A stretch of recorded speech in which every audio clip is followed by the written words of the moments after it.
देखिए, हम लोग आंवला उत्तर प्रदेश जो बरेली जनपद में लगता है, वहाँ से ये रामनगर किला क्षेत्र पड़ता है।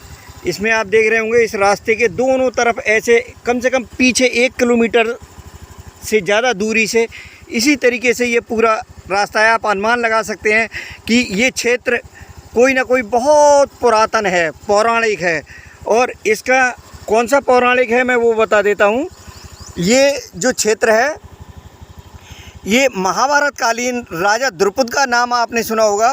तो जो राजा द्रुपद हुआ करते थे, द्रौपदी के पिता, यानी पांचाली का ही ये क्षेत्र बोला जाता है। और ये लो बेटा, बढ़ते हैं आगे।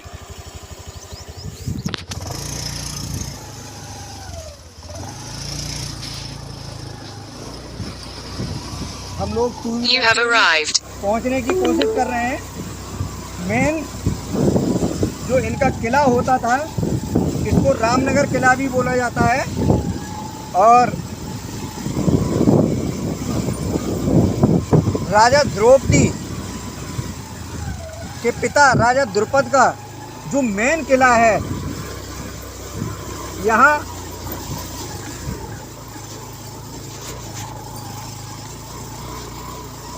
पुरातत्व विभाग ने बहुत सारी खुदाइयाँ कराई हुई हैं और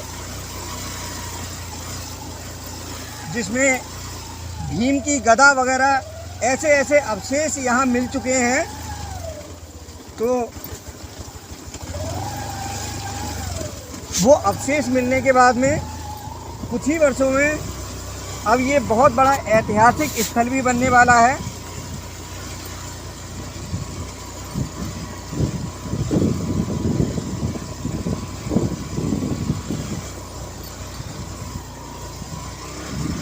हम लोग कच्ची रास्ताओं को गुजरते हुए, ये पूरा भयानक इस तरीके से चारों तरफ जंगल ही जंगल है, जिसे रामनगर किला बोला जाता है आजकल। और ये द्रौपदी के पिता राजा द्रुपद का किला हुआ करता था, जहां हम अभी पहुंचने वाले हैं। और ये पूरा नगर था, पूरा शहर था। ये पांचाल क्षेत्र है। पांचाल क्षेत्र में पर्यटक यहाँ पर आते रहते हैं और अभी तक इस क्षेत्र की जानकारी नहीं थी, बहुत कम लोगों को इसकी जानकारी थी। जब इसको पुरातत्व विभाग ने इसकी खोज की है, तब जाकर के इसका पता लगा है।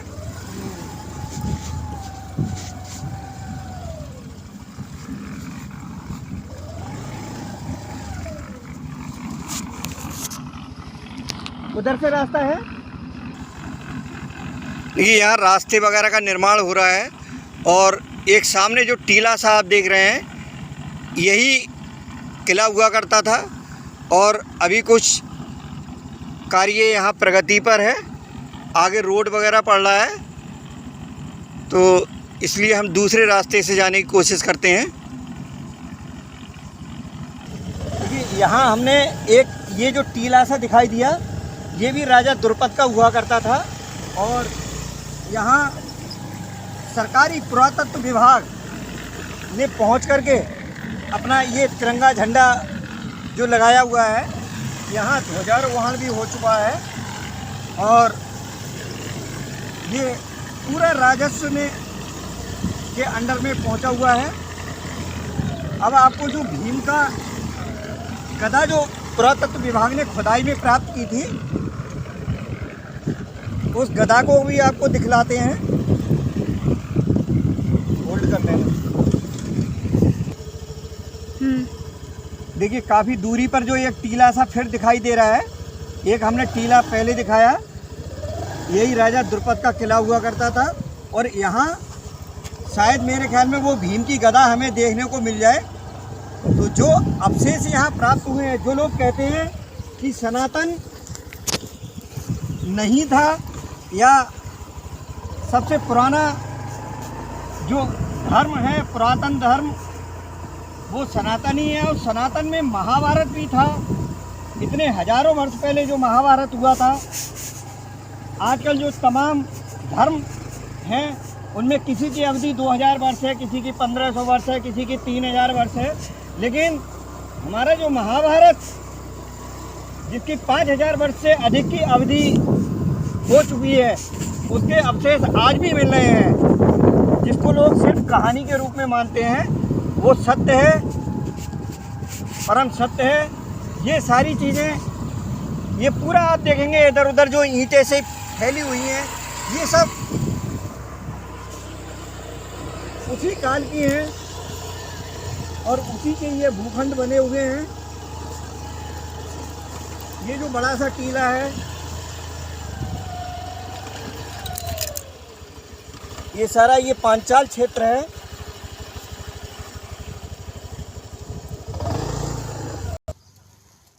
हाँ भाई मिलन, चल अपने लोग अभी यहाँ आ ही गए हैं। तो अब ये देखो, यहाँ ऊपर जो सबसे ऊपर रखी हुई है, ये भीम की गदा जो यहाँ खुदाई में प्राप्त हुई थी, बहुत भारी है। अब इसको देखते हैं कि गदाई है या कुछ और है। ये हम इस तरीके से पीछे और भी जो टीले से छोड़ के आए हैं, ये राजा द्रुपद का किला हुआ करता था और इसमें जो ईंटें लगी हुई हैं वो बहुत बहुत बड़ी ईंटें हैं। एक अलग ही टाइप की ईंटें हैं जो अभी तक देखी नहीं होंगी आपने उस तरह की, क्योंकि एक हमारे क्षेत्र में जो ककैया ईंट बोलते थे, जिसको बहुत छोटी छोटी ईंट हुआ करती, जो पुराने कुओं वगैरह में मिल जाती थी लगी हुई, लेकिन ये ना छोटी है और ना जो आजकल ईंट चल रही है ना उस साइज़ की ईंट है, एक अलग ही साइज़ की ईंट है ये। तो ये बहुत पुराना, हज़ारों वर्ष पुराना ये किला है, राजा द्रुपद का किला है। देखते हैं, ऊपर चढ़ने की कोशिश करते हैं। चलो मिलन, आ जाओ।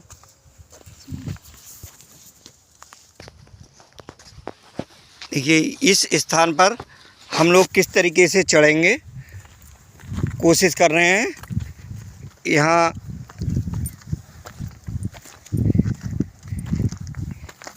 ये देखिए इस तरीके से जो ईंटें तमाम बहुत पुरानी, ये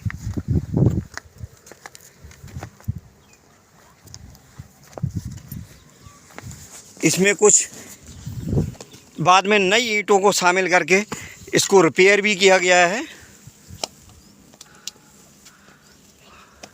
हाँ बेटा, कोशिश करते हैं, इसको पकड़ो ज़रा।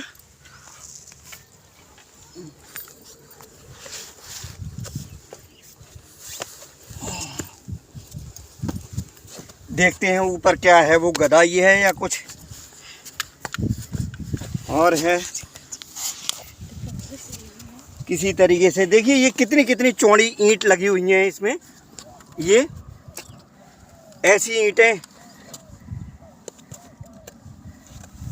हमने कभी नहीं देखी। ये बिल्कुल स्क्वायर में ईंट लगी हुई है, ये देखिए बिल्कुल स्क्वायर में है। अब इसको रिपेयर करने में नीचे, और देखिए ये बिल्कुल खंडहर सा है। ये सारी बड़ी बड़ी चौड़ी दीवारें हुआ करती थी पहले। चलिए अब चलते हैं, सांस फूल जा रही है। चलो इसको होल्ड कर लें। देखिए हम लोग ये अभी पहले पड़ाव पे चढ़ के आ गए हैं। बेटे को हमने वो स्कूटर के पास में खड़ा कर दिया है और अभी इससे और अधिक ऊंचाई पर हमें चढ़ना है। तो ये है राजा द्रुपद का किला जो महाभारत कालीन है।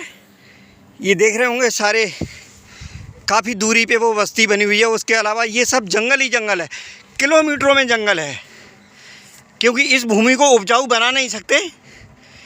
इसमें इतनी इतनी विशाल ईंटों के अवशेष अभी भी मौजूद हैं। ये आप किलोमीटरों तक देखेंगे। सामने जो छोटी बस्ती सी दिखाई दे रही है, ये रामनगर और उसके आसपास का क्षेत्र है।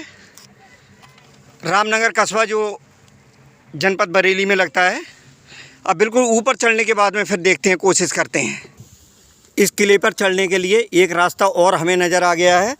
तो ये हम अपने बेटे मिलन उपाध्याय को थोड़ा सा चढ़ने में दिक्कत होती है, इसलिए इनको हमने खड़ा छोड़ दिया था। लेकिन अब इनको भी लेकर के हम उस रास्ते से, क्योंकि जब पुरातत्व विभाग ने इसकी खुदाई की उसके बाद सरकार की तरफ से कुछ रास्ता सही बना दिया गया है ऊपर चढ़ने के लिए। तो देखते हैं, पहुंचते हैं उधर की साइड से। ये अभी हमने जो पहले जो आप देख रहे थे उसको हम दूसरे क्षेत्र से लेके गए थे, उसमें चढ़ने का रास्ता बड़ा दुर्गम था और वही हम अनुमान लगा रहे थे।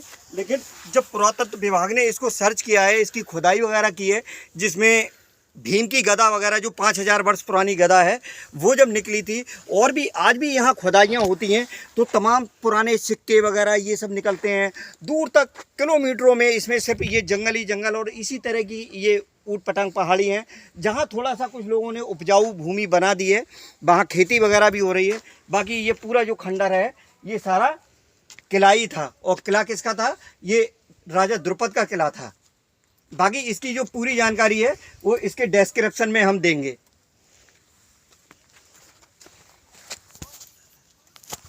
तो मिलन, चलो कोशिश करके आप चढ़ पाओगे इस पे? हाँ चल, मिलन का हाथ पकड़ो और चलो, चलते हैं, कोशिश करते हैं देखने की।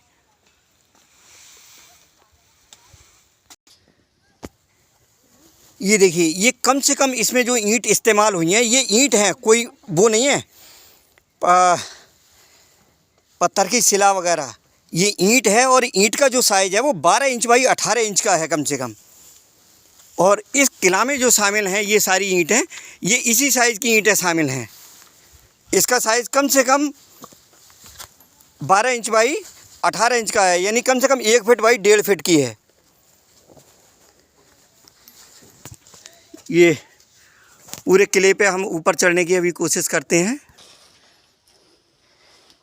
देखिए, ऊपर आने के बाद में ये एक बहुत बड़ी शिलासी रखी हुई है, बहुत बड़ा पत्थर है।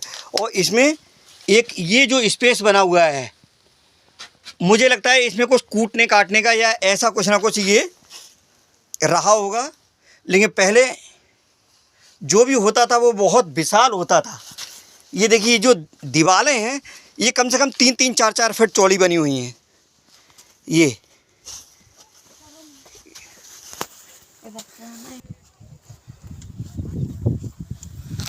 हमने विशाल मुदगल का नाम सुना तो था, विशाल गदा, भयंकर गदा ही हो सकती है ये तो। और ये गदा का पार्ट है। ये देखिए, इसकी अगर हाइट देखेंगे तो ये जब पुरातत्व विभाग ने यहाँ खुदाई की थी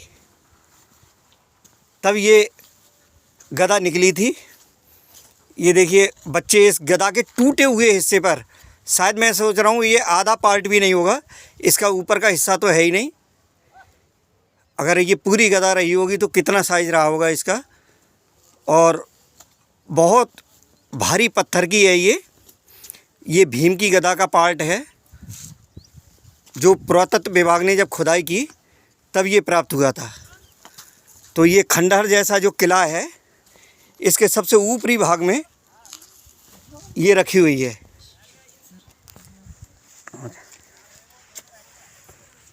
ये देखिए, इसका जो ये वाला हिस्सा है ये नीचे वाला हिस्सा है, और ये जो हिस्सा है ये ऊपर का हिस्सा है। और ऊपर जाने के बाद में फिर एक जो गुम्बद जैसा बन जाता है, वो पूरा हिस्सा टूटा हुआ है, यहाँ तिरछेपन में ये कटी हुई है। अब इसका अगर हिस्सा देखें तो ये लगभग 8 फीट के समथिंग की ये हाइट रही होगी इस समय।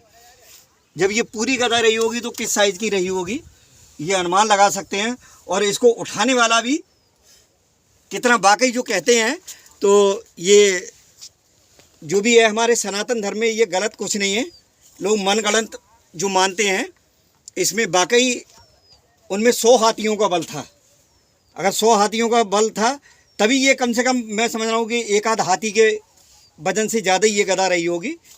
और ये गदा का बहुत छोटा सा हिस्सा है। इसमें देखिए, मैं नीचे से खड़े होके, और ये इतनी हाइट पर मैं जहाँ खड़ा हो रहा हूँ इतनी हाइट पर ये रखी हुई है। यहाँ से भी अगर देखेंगे तो ये देखिए, जहाँ तक मेरा हाथ पहुँच सकता है उससे भी ऊंची ये गदा है।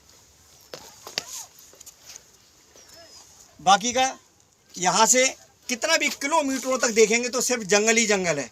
और ये जंगल कौन सा जंगल है? जो हमने सुना है कि ये राजा द्रुपद का यहाँ किला हुआ करता था और इसमें जो उपजाऊ भूमि बन सकती थी वो उपजाऊ बना करके खेतीबाड़ी हो रही है। और बाकी का अभी भी आधे से ज़्यादा भाग ऐसे ही इसका पड़ा हुआ है खंडहर में, जिसमें पुरानी ईंटें पत्थर वगैरह इस टाइप के पड़े हुए हैं। आज भी अगर यहाँ खुदाई होती है तो कुछ ना कुछ पुराने सिक्के वगैरह ज़रूर निकलते हैं। तो मिलन देख लिया, इसको देखना सपना था तुम्हारा।